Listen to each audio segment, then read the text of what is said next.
All right, BibleGlimpse fam, welcome back to the scripture-slinging, faith-finding party, where we crack open the good book like it's a cold one on a Friday night.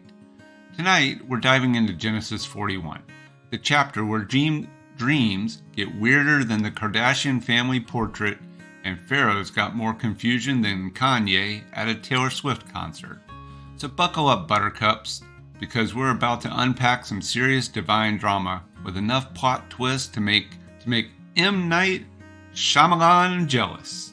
So as usual, we'll start with a reading from the New International Version. All right, Bible. When 2 full years had passed, Pharaoh had a dream. He was standing by the Nile, when out of the river there came up 7 cows, sleek and fat, and they grazed among the reeds. After them, 7 other cows, ugly and gaunt, came up out of the Nile and stood beside those on the riverbank. And the cows that were ugly and gaunt ate up the 7 sleek, fat cows. Then Pharaoh woke up. He fell asleep again and had a second dream. 7 heads of grain, healthy and good, were growing on a single stalk.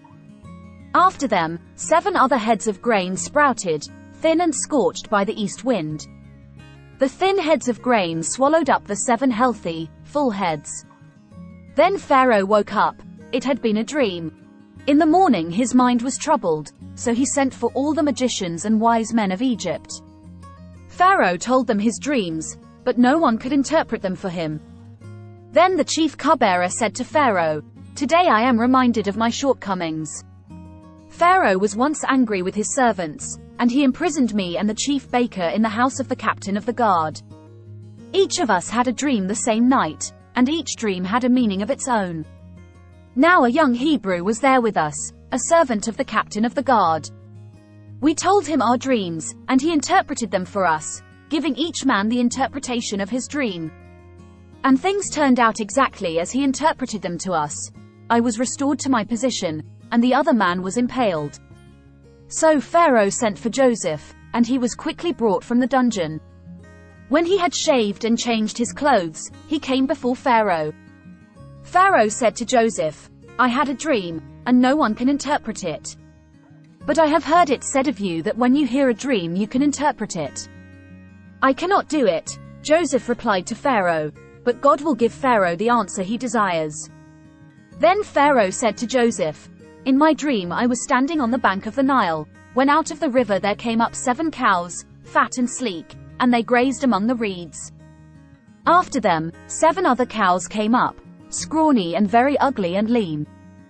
I had never seen such ugly cows in all the land of Egypt. The lean, ugly cows ate up the 7 fat cows that came up first. But even after they ate them, no one could tell that they had done so. They looked just as ugly as before. Then I woke up.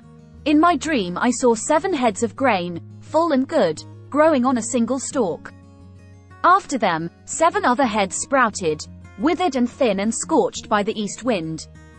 The thin heads of grain swallowed up the 7 good heads. I told this to the magicians, but none of them could explain it to me." Then Joseph said to Pharaoh, "The dreams of Pharaoh are one and the same. God has revealed to Pharaoh what he is about to do. The 7 good cows are 7 years, and the 7 good heads of grain are 7 years. It is one and the same dream. The 7 lean, ugly cows that came up afterward are 7 years, and so are the 7 worthless heads of grain scorched by the east wind. They are 7 years of famine. It is just as I said to Pharaoh. God has shown Pharaoh what he is about to do. 7 years of great abundance are coming throughout the land of Egypt, but 7 years of famine will follow them. Then all the abundance in Egypt will be forgotten, and the famine will ravage the land. The abundance in the land will not be remembered, because the famine that follows it will be so severe."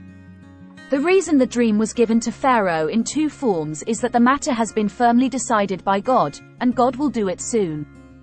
And now let Pharaoh look for a discerning and wise man and put him in charge of the land of Egypt. Let Pharaoh appoint commissioners over the land to take 1/5 of the harvest of Egypt during the 7 years of abundance. They should collect all the food of these good years that are coming and store up the grain under the authority of Pharaoh, to be kept in the cities for food. This food should be held in reserve for the country, to be used during the 7 years of famine that will come upon Egypt, so that the country may not be ruined by the famine.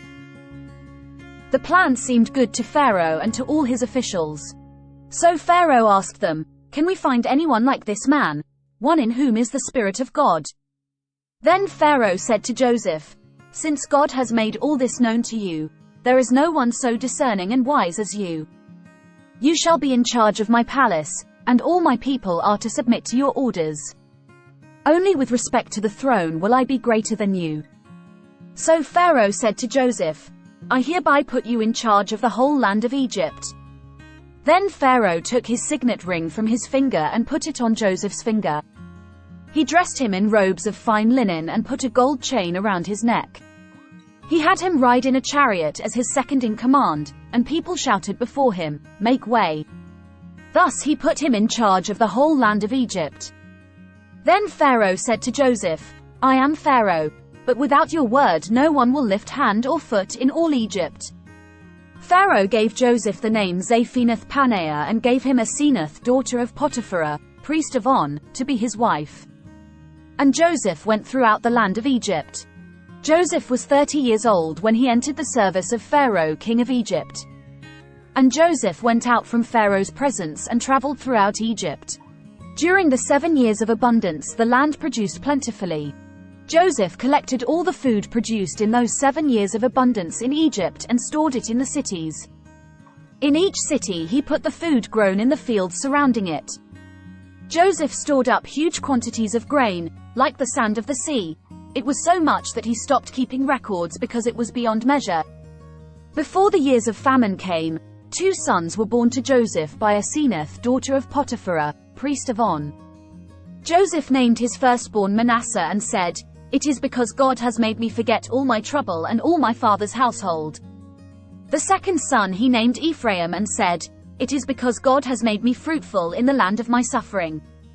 The 7 years of abundance in Egypt came to an end, and the 7 years of famine began, just as Joseph had said.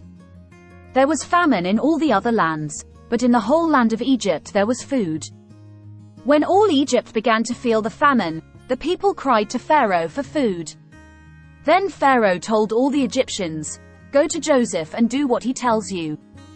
When the famine had spread over the whole country, Joseph opened all the storehouses and sold grain to the Egyptians, for the famine was severe throughout Egypt. And all the world came to Egypt to buy grain from Joseph, because the famine was severe everywhere. This concludes the reading.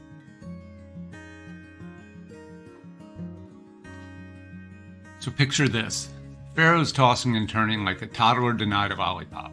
He's got dreams wilder than a squirrel on Red Bull, staring at fat cows, skinny cows, some serious buff stalks of grain. Talk about a barnyard bonanza. This ain't your average snooze fest where you dream about missing one sock in the dryer. This is a prime-time, HBO-worthy head-scratcher material. It's like the Pharaoh woke up from a Taco Bell bender after watching a National Geographic documentary on bovine bodybuilders.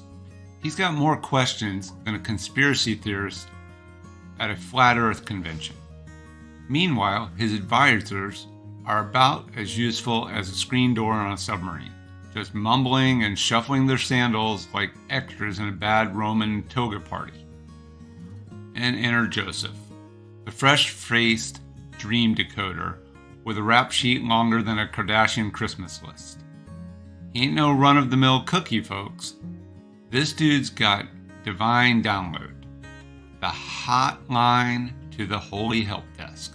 He interprets Pharaoh's bovine bonanza like it's a pop quiz on the Book of Moo. Turns out those cows and stalks ain't just barnyard buddies, they're a sneak peek into the future.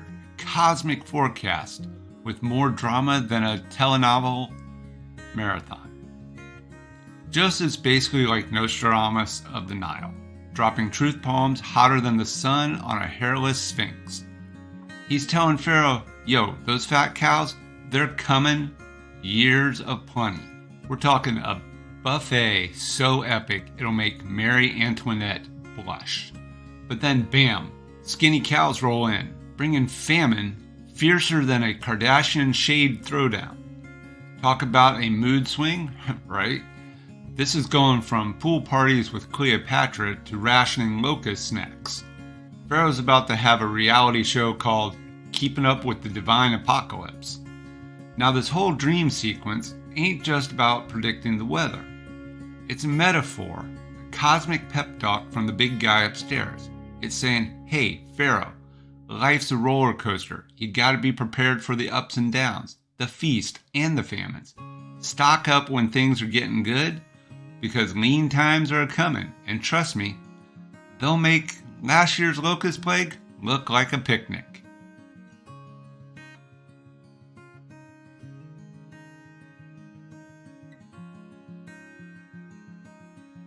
So there you have it, folks. Genesis 41.